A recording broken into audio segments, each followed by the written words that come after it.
Good afternoon बच्चों। आज हम निबंध के बारे में पढ़ेंगे। आपके कोर्स में 10 नंबर का निबंध होता है, उसमें से 7 नंबर का निबंध लगभग 200 शब्दों में लिखने के लिए आता है, 150 से 200 शब्दों में, और 3 नंबर में आपको रूपरेखा लिखनी होती है निबंध की। तो निबंध क्या होता है, निबंध की रूपरेखा क्या होती है, ये आप समझो। रूपरेखा का मतलब होता है कि आप कौन कौन से पॉइंट पर निबंध लिखते हो। जैसे हम यहाँ उदाहरण के तौर पे आपको समझा रहे हैं कि कंप्यूटर के क्षेत्र में भारत की प्रगति, मान लो इस विषय पर आपको निबंध लिखने को आता है, या वर्तमान में कंप्यूटर की आवश्यकता या कंप्यूटर का महत्व। तो इसमें रूपरेखा क्या होगी, पॉइंट डाल के आपको रूपरेखा लिखना है। जैसे पहला होता है, हर निबंध में सबसे पहले आती है प्रस्तावना। प्रस्तावना के बाद आता है कंप्यूटर के प्रयोग, कंप्यूटर के क्या क्या प्रयोग हैं, ठीक है। उसमें आप उस कॉलम में आप वो सब चीज़ें लिखोगे। फिर तीसरे नंबर पे है सूचना और संचार क्रांति। सूचना और संचार क्रांति मतलब कंप्यूटर से क्या क्या क्रांति हुई, वो इस पैराग्राफ में लिखोगे। फिर चौथे नंबर पे है कंप्यूटर के क्षेत्र में विकास, मतलब आपको क्या क्या विकास हुआ है कंप्यूटर के कारण। और पांचवा उपसंहार, जो कि हर निबंध में होता है। तो प्रस्तावना और उपसंहार, ये रूपरेखा तो हर निबंध में होती है और बाकी सबके अलग अलग पॉइंट्स होते हैं। तो ये रूपरेखा हो गई। अब ये जो टॉपिक है ये इसलिए लिया है क्योंकि ये आज के क्षेत्र में सबसे महत्वपूर्ण टॉपिक है। बाकी जो टॉपिक है वो उसका हम आपको भेज देंगे PDF बना के कि आपको इन विषयों पर करना है, उसका चित्र हम आपको भेज देंगे। जैसे कि अब जैसे मैं आपको थोड़ा सा बता दूं कि कौन कौन से विषय होते हैं जो निबंध में आपको करना है।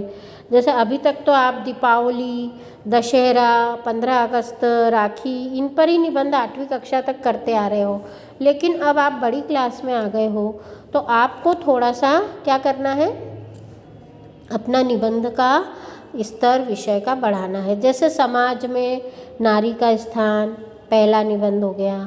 दूसरा हो गया अनुशासन का महत्व, ठीक है, आप लिख भी सकते हो इस वीडियो में से निबंध के टॉपिक। फिर तीसरा हो गया विज्ञान वरदान या अभिशाप, है ना, विज्ञान का क्या उपयोग है या विज्ञान का क्या हानियाँ हैं, विज्ञान से हानियाँ क्या होती है ना। फिर चौथा निबंध हो गया प्रदूषण, पर्यावरण प्रदूषण का, पर्यावरण प्रदूषण की समस्या, है ना। तो क्या प्रदूषण कितने प्रकार के होते हैं, प्रदूषण के को दूर करने के क्या क्या उपाय होते हैं। और फिर हो गया जैसे समय का सदुपयोग, है ना। फिर विद्यार्थी और अनुशासन, विद्यार्थी के जीवन में अनुशासन का क्या महत्व होता है ना। फिर खेलों का महत्व हो गया, खेलों का जीवन में क्या महत्व है। और ये एक विषय अभी जो लेटेस्ट का है कंप्यूटर का महत्व। तो ये 6-7 विषय मैंने बताए हैं निबंध के। इन विषयों पर आपको निबंध तैयार करना है। अब आप बोलोगे मैडम निबंध कहाँ से लाएं। देखो, निबंध के लिए आपकी जो व्याकरण की बुक है, हिंदी की एक व्याकरण की बुक आपके पास होना, उसमें 9th 10th 11th 12 चारों सब्जेक्ट, चारों क्लास की व्याकरण उसमें मिलेगी। और व्याकरण के साथ उसमें निबंध और पत्र भी मिलेंगे।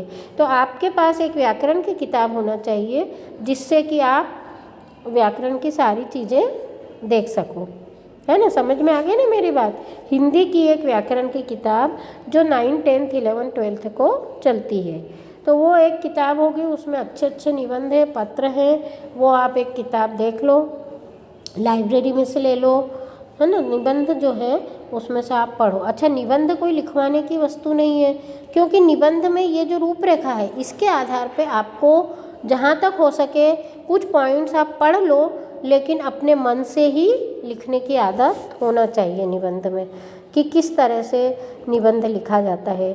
आपकी लिखने का विकास होता है, उससे लिखने की आदत होती है आप में, है ना। तो निबंध आप स्वयं कुछ कुछ अपने मन से लिखो, कुछ किताब में से हेल्प लो, जैसे शुरू के कोटेशन है वो आप किताब में से ले सकते हो, है ना, कुछ पॉइंट्स ले सकते हो किताब में से। बाकी आपकी भाषा अपनी खुद की रहेगी, आपके विचार खुद के रहेंगे, है ना। आप उसके बारे में क्या सोचते हो, उस विषय के बारे में, वो आपको लिखना आना चाहिए, तभी तो आपकी लेखन शैली का विकास होगा। खाली रट के निबंध नहीं लिखा जा सकता। हिंदी निबंध में तो आपको मन से लिखना ही पड़ेगा अपने नॉलेज के आधार पर। इतनी बात समझ में आ गई। अब एक निबंध मैंने इसलिए लिया है कि ये थोड़ा सा आपको समझने लायक है।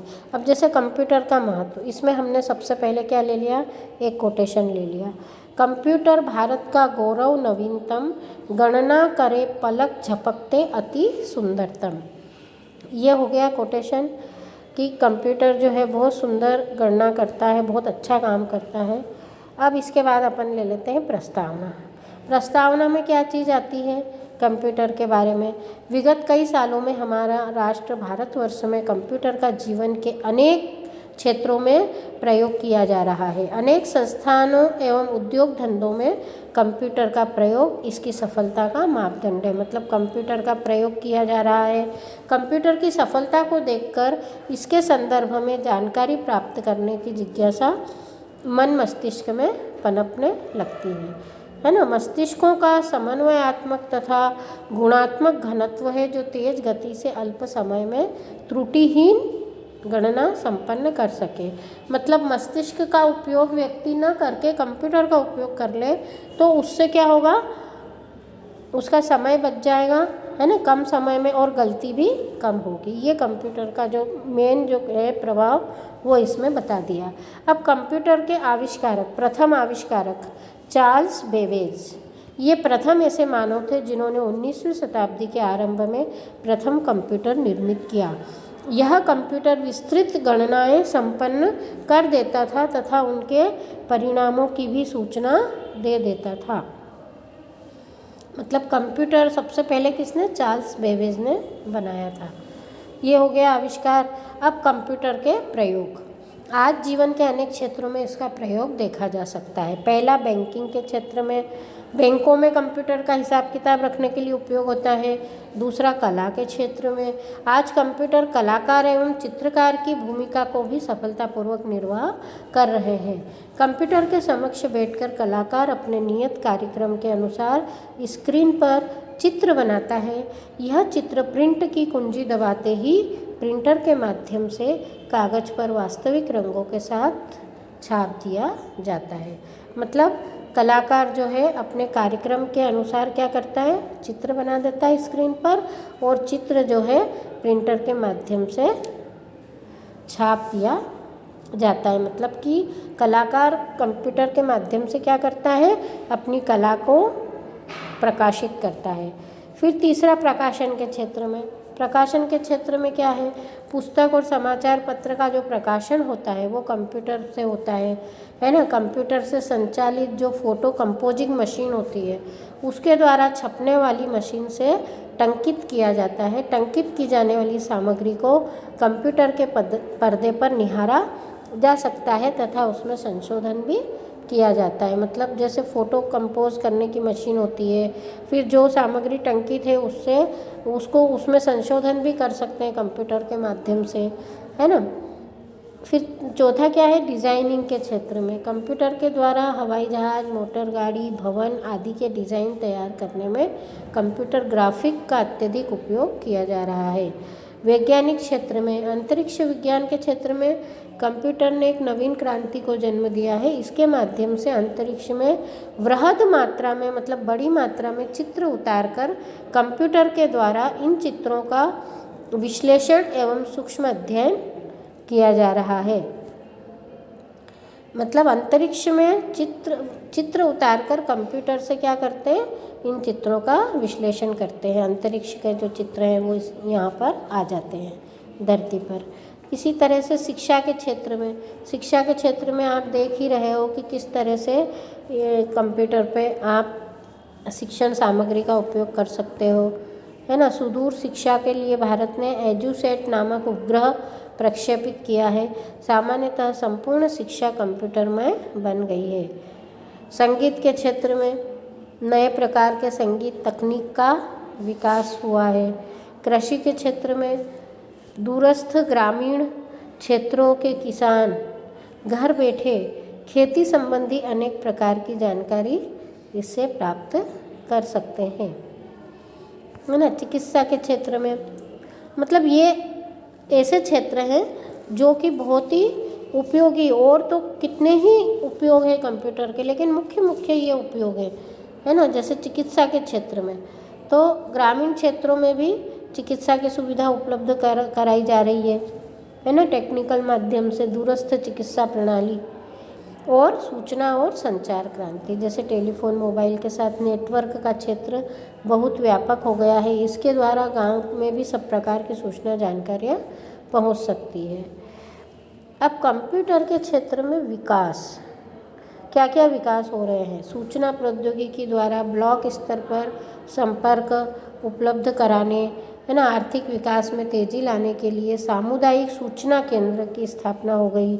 सक्षम योजना के द्वारा केरल के चमरावत्तम गांव को 100% कंप्यूटर साक्षर गांव बना दिया गया है। चेन्नई के स्वामीनाथन फाउंडेशन ने पांडिचेरी के तटवर्ती गांव में इन्फो शॉप की स्थापना की है। उपसंहार, अब ये हो गई कंप्यूटर की मेन जानकारी। उपसंहार में हम पूरा जो विषय है उसका निचोड़ डालते हैं। अब पूरा निष्कर्ष मतलब क्या है कि कंप्यूटर का प्रयोग भारत में प्रत्येक क्षेत्र में देखा जा रहा है ना। इसके माध्यम से विकास की गति में बहुत प्रगति हुई है। रोबोट जैसे साकार रूप में मानव मस्तिष्क का पर्याय है, ये भी कंप्यूटर से ही बना है ना, परंतु इसके प्रयोग में अत्यधिक ध्यान केंद्रित करना होता है। कंप्यूटर ने आज जो कुछ उपलब्ध किया है वो आज के बुद्धिजीवियों की देन है, किंतु फिर भी हमें कंप्यूटर पर पूर्ण रूप से निर्भर न रहकर अपने अस्तित्व के प्रति जागरूक रहना चाहिए। मतलब हमें कंप्यूटर का उपयोग तो करना चाहिए, लेकिन फिर भी हमें सतर्कता रखनी चाहिए, क्योंकि हम जैसे जैसे विज्ञान ने हमको लाभ दिए हैं वैसी हानियाँ भी है। जैसे ज़्यादा कंप्यूटर के प्रयोग से हमारे बॉडी पर इफ़ेक्ट पड़ता है, आँखों पर, हाथों पर, है ना, जो रीढ़ की हड्डी है उस पर प्रभाव पड़ता है। तो इसके लिए दृढ़ इच्छा शक्ति की अत्यधिक आवश्यकता है जागरूक रहने के लिए। फिर लास्ट का एक कोटेशन हो गया, कहा भी गया है, सुख सुविधाएं जो हमें दी है विज्ञान ने, हमें इनका गुलाम न होकर उन्हें सेवक बनाना है, तभी हम सफल, सक्षम और बलशाली बनेंगे। हमें विज्ञान संग स्वयं का अस्तित्व जगाना है। तो यहाँ पर ये कोटेशन में बहुत सारी चीज़ें आ गई कि हमें विज्ञान को गुलाम बनना नहीं है, बनाना है। जैसे हम जब चाहे जब विज्ञान का उपयोग कर लें, लेकिन ऐसा नहीं कि हम उसी के आश्रित होकर रह जाएं। हम कैलकुलेटर का उपयोग कर रहे हैं तो हम गिनती भूल जाएं, हम गणना करना ही भूल जाएं। इस तरह से हमको डिपेंड नहीं बनना है, बल्कि हमें उसका उपयोग करके स्वयं का अस्तित्व जगाए रखना है। तो ये पूरा हो गया कंप्यूटर का निबंध। इस तरह से सारे निबंध आप तैयार करो और कॉपी में इसकी रूपरेखा लिख लो निबंधों की, 5-7 निबंधों की, ताकि आपको रूपरेखा से क्या होगा, निबंध लिखने में आसानी रहेगी और आप जो कोई भी निबंध लिख सकोगे। जैसे भारत की ज्वलंत समस्याएं हैं, उसमें से एक है भारत में बेरोजगारी की समस्या। तो अब इसकी रूपरेखा देखो, नीचे प्रस्तावना हो गई सबसे पहले, फिर हो गया बेरोजगारी के कारण, बेरोजगारी क्यों होती है, फिर बेरोजगारी के प्रकार, बेरोजगारी के परिणाम चौथे नंबर पे कि क्या क्या परिणाम होते हैं बेरोजगारी से, और फिर 5वां समाधान हेतु सुझाव, मतलब बेरोजगारी की समस्या को सुलझाने के लिए क्या क्या समाधान कर सकते हैं, और अंत में उपसंहार, है ना। तो ये बेरोजगारी के रूपरेखा हो गई। अब आप बता सकते हो इसमें अपने मन से कि बेरोजगारी क्यों हो रही है, जनसंख्या फैल रही है ना, अशिक्षा है इसका कारण, गांव के लोग अशिक्षित हैं। फिर प्रकार बता सकते हो कितने प्रकार के बेरोजगार हो गए हैं समाज में। फिर परिणाम, मतलब क्या क्या परिणाम होते हैं, चोरी डकैती फैल रही है, भ्रष्टाचार फैल रहा है।